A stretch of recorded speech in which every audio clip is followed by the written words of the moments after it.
제가 먼저 읽겠습니다. 그날에 다윗이 아삽과 그의 형제를 세워 먼저 여호와께 감사하게 하여 이르기를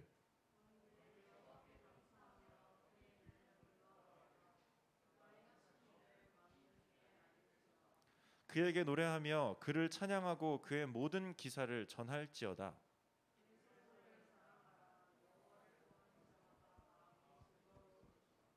여호와와 그의 능력을 구할지어다. 항상 그의 얼굴을 찾을지어다.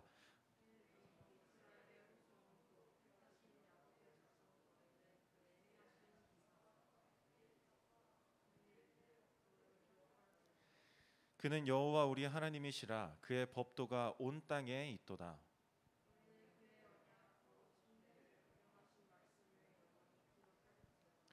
이것은 아브라함에게 하신 언약이며 이삭에게 하신 맹세이며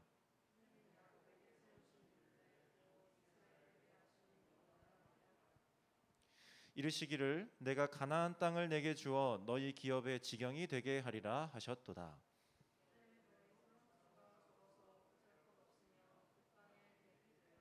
이 민족에게서 저 민족에게로 이 나라에서 다른 백성에게로 유랑하였도다.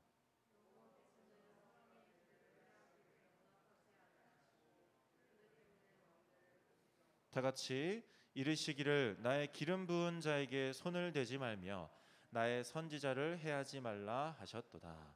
아멘. 네, 반갑습니다, 여러분.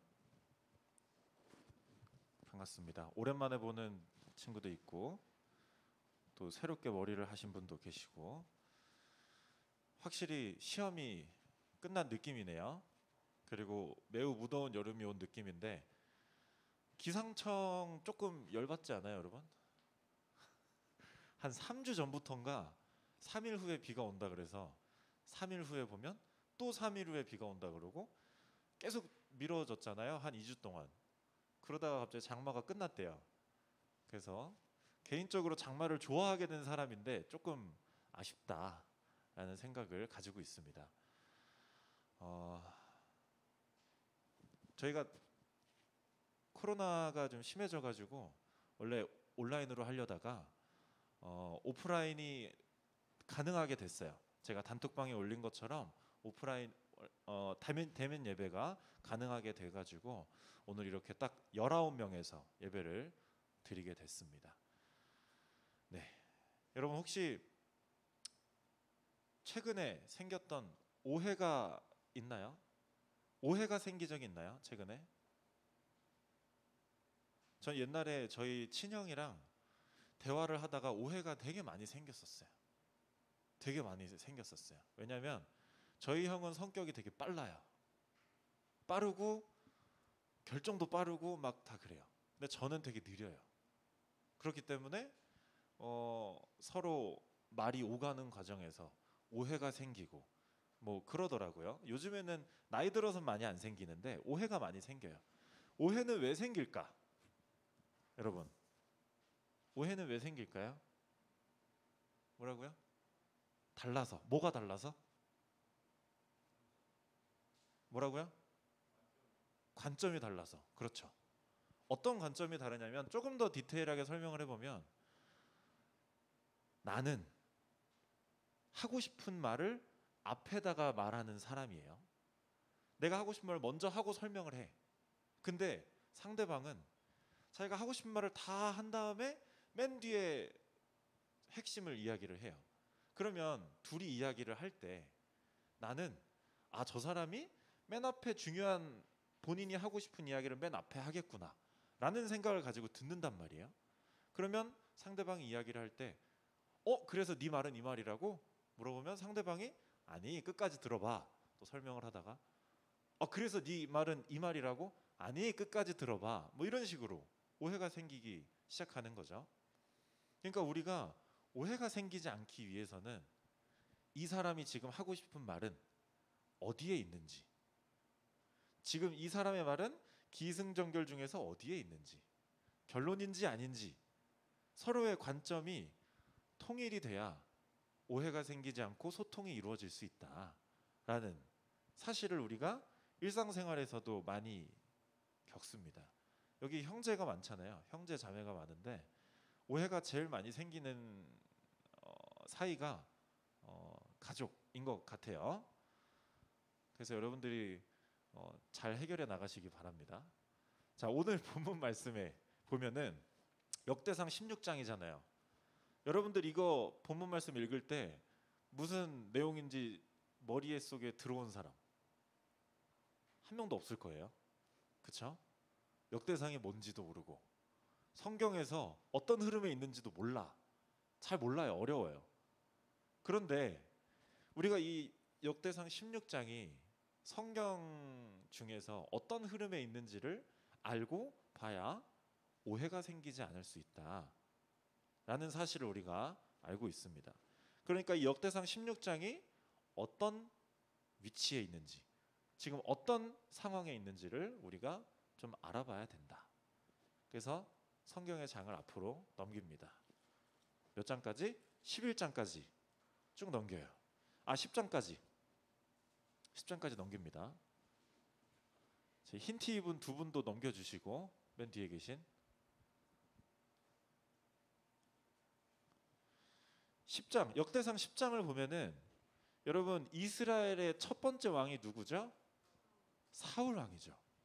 사울 왕이 세워졌다가 사울 왕이 죽어요. 10장을 보면은 사울 왕이 죽습니다. 그리고 11장에는 두 번째 왕이 세워져요. 두 번째 왕이 누구죠? 다윗이 세워집니다. 여기까지는 아주 잘 아는 내용이에요. 그리고 쭉 넘겨보니까 12장을 보니까 다윗이 왕이 될 때 도와줬던 사람의 이름이 쭉 나열이 돼 있어요. 그 다음에 13장으로 넘어갑니다. 13장에 보니까 갑자기 하나님의 궤를 옮기려고 해요. 어딘가에 잊혀져 있었던 하나님의 궤를 다윗이 하나님의 궤를 옮겨야겠다라는 생각을 하고 옮기려고 시도를 합니다. 그러다가 실패를 해요. 오케이, 여기까지 어렵지 않죠? 어렵지 않아요. 실패를 합니다. 그 다음에 14장을 보니까 다윗이 어떤 군대랑 싸워서 이겨. 그게 누구예요? 누군 것 같아요? 9절 보면은 블레셋이라는 나라와 싸워서 이깁니다.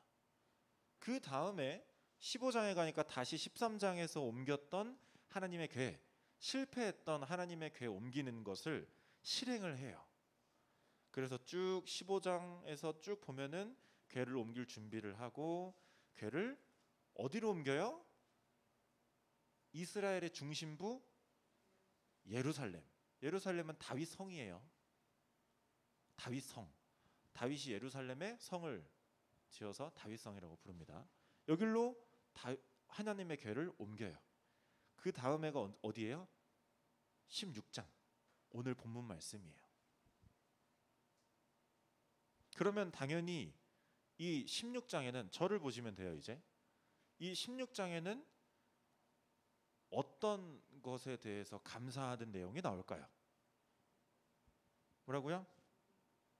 이긴 거. 블레셋을 이기고 다윗이 왕이 되고 하나님의 궤를 옮긴 것에 대한 감사의 내용이 당연히 나오겠죠. 그렇죠? 이 흐름을 여러분들이 알고 있어야 오늘 본문 말씀을 이해하는데 좋다, 필요하다라는 걸 여러분들이 아시면 됩니다. 그러니까 다윗이 왕이 된 직후예요. 오늘은 왕이 된 직후 상황입니다. 자, 그러면 제가 구글에다가 왕이 된다면이라고 검색을 해봤어요. 그랬더니 뭐 조사한 게 있더라고요. 아이들이 뭐 이렇게 말했다 저렇게 말했다 하면서 설명해 놓은 게 있더라고요. 왕이 되면 여러분 뭐 하고 싶어요? 자, 바로 그냥 드는 생각 아무거나. 왕이 되면 뭐 하고 싶어요? 승민이 왕이 되면 지금 뭐 하고 싶어요? 모르겠어요? 네, 어렵죠? 동영이는 지금 왕이 됐다. 그럼 뭐 하고 싶어요? 어렵죠? 뭐 본인이 원하는 걸 하겠죠. 뭐 내가 지금의 입시 시스템이 마음에 들지 않는다. 폐지. 한다거나 뭐 여러 가지들을 할 수가 있겠죠. 보통 왕이 되고 나서는 역사를 보면 뭘 해요? 먼저 누구를 제거해요? 누구? 정적의 씨를 제거해요. 몇 대까지? 3대까지 다 죽여요. 그러니까 내 왕의 자리를 위협할 만한 사람들을 다 찾아요. 다 찾아. 그다음에 그 찾아가지고 그 위에, 그다음에 그 사람, 그 밑에 자녀까지 싹 다 잡아가지고 씨를 말려요. 왜 그래요? 본인의 자리를 좀 더 오래 지키기 위해서, 유지하기 위해서 당연히 그러는 거죠. 그래서 역사를 피해 역사라고도 이야기를 많이 합니다. 네, 그렇게 많이 해요. 그렇게 하고 그 다음에 뭐 할까요? 씨를 죽인 다음에, 반란의 씨를 죽인 다음에 뭐 할까요? 뭐 자신의 어떤 것들을 찬양한다던가, 자신의 동상을 세운다던가, 자신의 이름을 널리 알리기 위해서 뭔가 노력을 할 수도 있겠죠. 그런데 오늘 다윗이 가장 먼저 한 것에 대해서 우리는 좀 보고 싶어요. 다윗이 가장 먼저 한 건 뭐예요? 아까 여기 13장에 그리고 15장에 나왔잖아요. 뭐를 옮겨요? 하나님의 궤를 옮겨요. 그리고 16장에 보면 행동 후에 하는 말은 감사를 해요. 그러니까 다윗은 너무나 당연한, 여러분들이 많이 들었던 말씀이에요. 다윗은 하나님을 가장 먼저 찾아요. 하나님을 찾아요. 자신의 정적을 제거하기보다 하나님을 먼저 찾아요. 자신이 블레셋을 이겼다고 기뻐하기보다 하나님을 먼저 찾아요. 그 무엇보다 하나님을 먼저 찾아요. 분명히 다윗을 도와줬던 사람들은 다 기뻤을 거예요. 축제 분위기일 거란 말이에요. 보통 파티를 먼저 할 생각을 하겠죠. 풍악을 울리고 연회를 열고 먹고 마시고 오늘은 놀아라 뭐 이러면서 그렇게 파티를 열겠죠. 그렇게 기쁨과 어떤 영광과 큰 일을 다 기쁨으로 소진해 버린단 말이에요. 근데 다윗은 그러지 않고 자신이 왕이 된 것, 이스라엘이 합쳐진 것, 독립된 것을, 그 기쁨과 영광과 그 큰 일을 다 모아서 하나님께 딱 드려요. 우리가 조금 더 현실적으로 생각해 봤을 때 역사에는 모든 왕들이 피해 역사를 썼어요. 그렇다는 것은 사람은 왕이 되면 그렇게 한다라는 거예요. 100이면 100 그렇게 한다라는 거예요. 그런데 다윗은 그렇게 하지 않았다라는 걸 우리가 이 흐름 속에서 분명히 볼 수가 있었습니다. 그래서 다윗이 얼마나 기뻤냐면 16장 1절 그 위에 15장 29절에 보면 다윗이 뭘 해요? 하나님의 궤가 다윗성으로 막 들어오고 있어. 거기서 왕이 뭘 해요? 춤을 춰요. 춤을 추고 뛰놀아요. 그냥 춤을 추는 게 아니라 막 펄쩍펄쩍 막 뛰어다녀요. 너무 기쁜 나머지. 그러니까 다윗은 이걸 보면서 어느 정도 순수성이 엄청 가지고 유지되고 있는 사람이구나 라는 생각도 많이 하게 됐습니다. 그러니까 다윗은 다른 사람들의 시선보다는 하나님이 가장 중요했어요. 그렇기 때문에 다른 사람 시선을 신경 쓰지 않고 충분히 하나님 앞에서 기뻐 뛰며 놀 수가 있었던 거죠.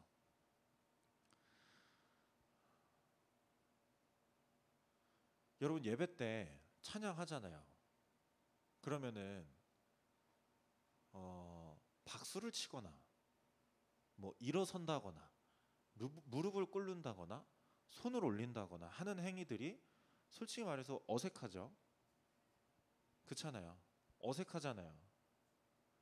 그런데도 어른들 아니면 많은 사람들이 예배 때 그렇게 하는 이유는 내 옆에 있는 다른 사람들보다 하나님이 더 중요하기 때문이에요.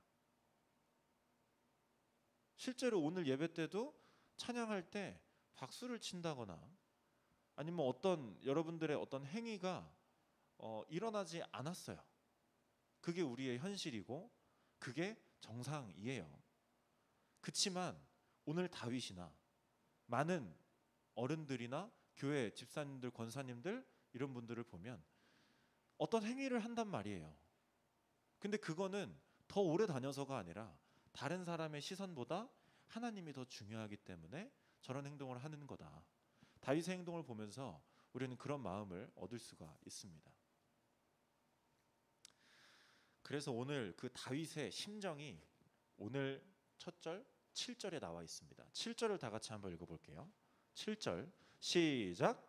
그날에 다윗이 아삽과 그의 형제를 세워 먼저 여호와께 감사하게 하여 이르기를.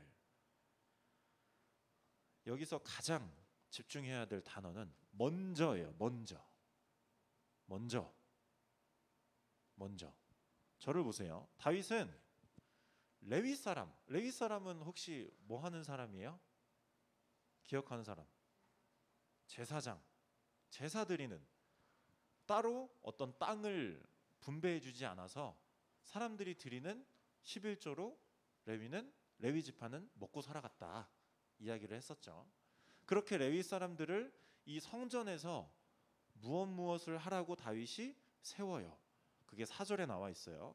레위 사람을 세워 여호와의 궤 앞에서 섬기며 이스라엘 하나님 여호와를 칭송하고 감사하며 찬양하게 하였으니.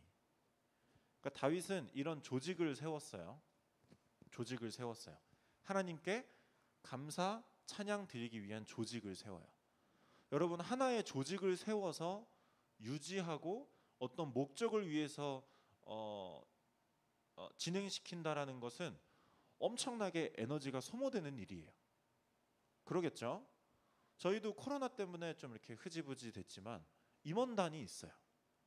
우리한테도 임원단이 있잖아요. 그렇죠? 근데 이 임원단을 누군가가 이끌고 유지시키고 한다라는 건 에너지가 많이 소모되는 일이에요. 근데 에너지가 많이 소모되면 어떤 걸 바래요? 사람들은 당연히 눈에 보이는 좋은 결과를 원하겠죠. 그런데 오늘 다윗이 조직한 이 조직은 결과가 있어요? 없어요? 있을 것 같아요? 없을 것 같아요? 하나님께 감사 찬양 드리는 거에 대한 결과가 있어요? 눈에 보여요? 안 보이잖아요. 우리가 여기서 한 가지 더 봐야 되는 건 이 다윗이 세워서 하나님을 감사하게 한 이 조직은 비효율적인 조직이에요. 비효율적인 조직. 여러분들이 지금 예배에 나와서 교회에 나와서 예배 드리는 건 효율적이에요? 비효율적이에요? 비효율적이에요. 우리는 비효율적인 일을 하고 있는 거예요, 지금. 생각해보면 하나님께 찬양 드리는 거, 기도 드리는 거, 예배 드리는 거 비효율적인 일이에요. 그런데 우리가 효율적인 일만 따지고 보면 우리는 교회에서 드리는 많은 것들, 교회에서 행해지는 많은 것들이 없어지거나 바뀌거나 해야 될 거예요. 왜냐하면 우리는 자동으로 머릿속에서 이게 효율적인가 효율적이지 않은가를 생각하게 될 수밖에 없어요. 그게 세상의 기준이고 그게 인간의 본능이기 때문에. 하지만 여기서 우리가 알 수 있는 건 하나님께 드려지는 것, 하나님께 드려지는 예배, 그리고 그것이 드려지는 교회는 기본적으로 효율성을 따지는 집단은 아니라는 거예요. 그래서 여러분들이 내가 지금 뭐 하고 있는 거야? 아니 뭐 남는 것도 없고 뭐 하나 싶은 생각이 들 수 있어요. 하지만 그렇게 생각이 드는 게 정상이다. 왜냐하면 교회는 비효율성을 지향하는 집단이기 때문에. 좀 지루한 얘기죠? 하지만 우리가 반드시 생각해야 되고 알아야 되기 때문에 그럼에도 불구하고 준비를 했습니다. 어쨌든 이 다윗은 비효율성을 알고 있었고 기준으로 삼고 있어서 어떤 조직을 세워서 7절에 나와 있던 것처럼 가장 먼저 여호와께 감사를 드렸어요.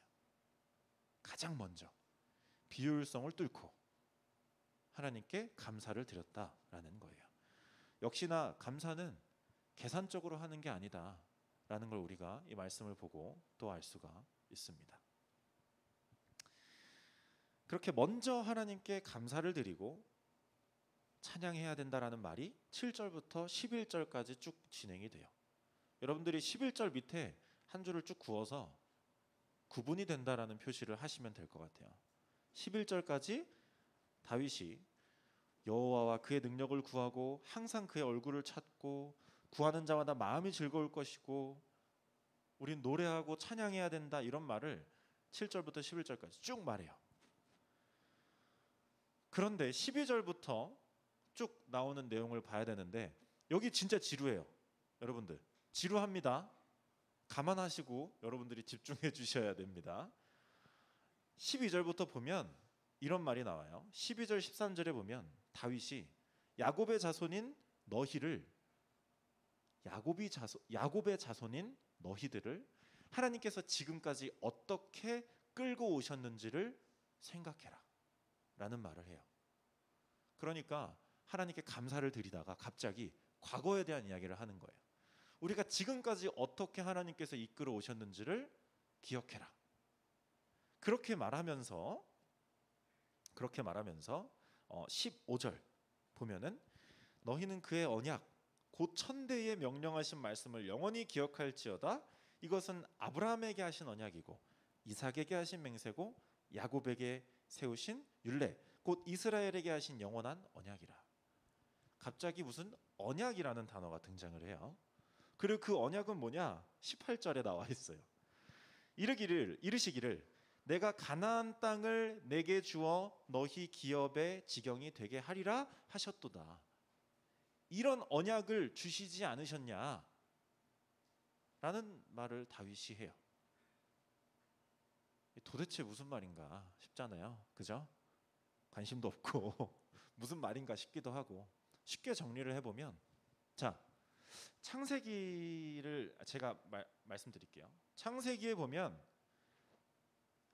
믿음의 조상이 누구예요? 아브라함이잖아요. 이스라엘 민족은 아브라함에서부터 시작을 했어요. 하나님이 아브라함한테 아브라함아 일로 와봐, 일로 와봐, 여기 데리고 가요. 이렇게 딱. 그래서 여기서 다 둘러봐. 그럼 아브라함이 이렇게 쭉 둘러봐요. 이런 땅이구나. 그 다음에 하나님이 말씀을 하세요. 지금 네가 보는 그 땅을 너희 민족에게 주겠다 라고 약속을 하세요. 약속을 하세요. 그런 다음에 아브라함을 시작으로 해가지고 아브라함 그 다음에 누구죠? 이삭, 그 다음에 야곱, 모세, 그 다음에 이스라엘 민족이 애굽에서 출애굽을 한 다음에 가나안 땅으로 들어가잖아요. 이 흐름이 하나님께서 아브라함에게 약속하신 흐름이라는 거예요. 그러면 한 가지 약속이 뭔가 마무리가 지어져야 될 거 아니에요. 그잖아요. 쉽게 말해서 제가 여름 행사를 회의를 통해서 계획을 해요. 예를 들어 이렇게 계획을 합니다. 이 계획을 누구한테 드려서 사인을 받아야 돼요? 제가 사인하고 부장님께 사인 받고 교육 목사님께 사인 받고 장로님께 사인 받고 담임 목사님께 사인을 받으면 마지막에 담임 목사님이 도장을 꽝 찍으신단 말이에요. 이 프로젝트 허가한다. 진행해라. 그리고 마무리가 다 된단 말이죠. 똑같이 하나님께서 아브라함에게 주신 가나안 땅 정복 프로젝트를 오늘 다윗이 마무리 도장을 찍었다. 오늘로써 그 약속이 이루어졌다 라고 하는 말을 다윗이 하고 있는 거예요. 왜냐하면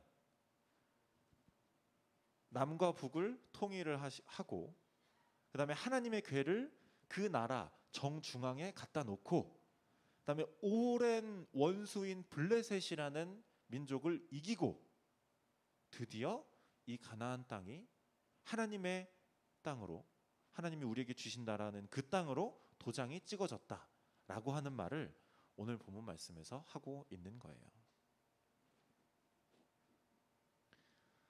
자, 어려운 얘기 끝났습니다. 정리를 해보자면 다윗은 하나님께 감사하고 있어요. 근데 그 내용이 뭐냐면 지금까지 백성들에게 하는 말이에요. 다윗이 지금까지 너네들을 하나님이 어떻게 끌고 오셨는지를 생각해라. 하나님이 어떤 약속을 하셨고 그 약속을 어떻게 지키셨는지를 기억해야 된다라고 말을 해요. 그래서 19절부터 이렇게 쭉 보면 너네는 여기저기 떠돌아다니는 애들이었는데 하나님이 다치지 않게 지켜주신 것이다 라는 말을 합니다. 네, 이제 거의 끝났어요, 여러분. 여러분들이 지금 오늘을 살고 있잖아요. 근데 오늘은 이제 과거가 있었기 때문에 오늘이 있는 거고, 뭐 많이들 하는 말이죠. 미래는 과거를 통해 지금을 살고 있는 우리가 꿈꿀 수 있는 게 미래예요. 그러니까 지난번에도 말씀드렸듯이 어떤 역사의 흐름 속에 그 중간에 여러분들이 살고 있다라는 거예요.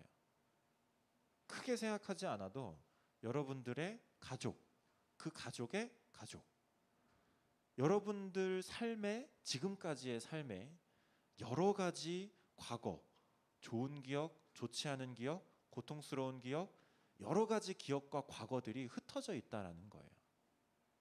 그런데 그 흩어져 있는 과거들을 하나로 집중해서 정리할 수 있는 건 하나님밖에 없다라는 거예요. 다윗처럼 지금 이 옛날에 일어난 일이 왜 일어났느냐? 어떻게 진행이 되어서 오늘 약속이 성취되었다. 그러니까 우리는 과거에 어려운 일이 있음에도 불구하고 감사할 수 있다라는 말을 하는 것처럼 우리도 우리의 삶을 정리할 필요가 있어요. 하나님께서 우리를 어떻게 이끌어 오셨는지 이거에 대해 집중하다 보면 하나님이 나를 어떻게 쓰시려고 하는지, 어떤 것들을 통해서 나를 사용하려고 하시는지 이런 것들을 생각하게 된다라는 거예요. 그러니까 하나님을 믿기 시작하면, 하나님을 잘 믿고 하나님이 여러분들 마음의 중심에 있으면 여러분들의 삶은 그냥 오늘 하루만 사는 삶이 되지 않아요. 이유가 생기고 원인이 생기고 감사할 수 있는 미래가 생긴다라는 거죠. 당연히 여러분 나이 때는 오늘 하루 살아가는 것을 생각할 수밖에 없어요. 누구나 다 그래요. 그렇지만 하나님을 믿기 시작하면 여러분들의 삶을 한 발자국 뒤에서 여러분들의 삶을 쭉 바라볼 수가 있어요. 그러면 내가 지금 이 시기는 어떤 시기일지, 어떤 미래가 기다리고 있는지, 하나님이 무엇을 말씀하고자 하시는지를 생각할 수 있다라는 거죠. 간단하게 예를 들어서 하나님을 믿는 사람 한 명, 하나님을 믿지 않는 사람 한 명이 있어요. 안 좋은 일이 두 사람에게 일어났을 때 하나님을 믿지 않는 사람은 아씨 똥 밟았네. 아 왜 나한테 뭐 이런 일이 일어나. 아씨 짜증나. 뭐 그렇게 하고 술 마시고 끝내고 뭐 이렇게 그냥 흐지부지 넘어가요. 그러기가 쉽고 많은 사람들이 그래요. 그렇지만 하나님을 믿는 사람은 어려움이 다가왔을 때 나한테 하나님이 이 어려움을 왜 주셨지? 어떤 일로 인해서 주셨지? 어떤 바꾸길 원하시는 모습이 있는 거지? 하나님이 나에게 뭘 원하시지? 내가 어떤 방향으로 나아가야 할까라는 고민을 하게 된다는 거예요. 이 두 사람은 인생에서 엄청난 차이가 있을까요? 없을까요? 엄청난 차이로 살아가게 되는 거예요. 이것처럼 하나님을 믿는다라는 것은 여러분들의 삶을 통째로 생각할 수 있고 하나님께 감사할 수 있는 그러한 행위다라는 것을 여러분들이 반드시 기억하시기 바랍니다. 그래서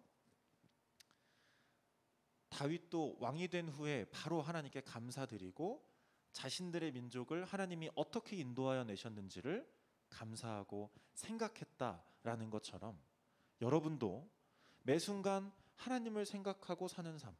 그래서 내가 이 일이 나에게 왜 일어났는지, 내가 이 일을 통해서 하나님이 나에게 뭘 원하시는지, 이러한 것들을 각각 생각해서 결국 감사함을 고백할 수 있는 그러한 여러분들의 삶을 살아가셨으면 좋겠습니다. 아멘이십니까? 네, 아멘입니다. 기도하겠습니다. 주님, 감사합니다. 하나님의 이름을 부르며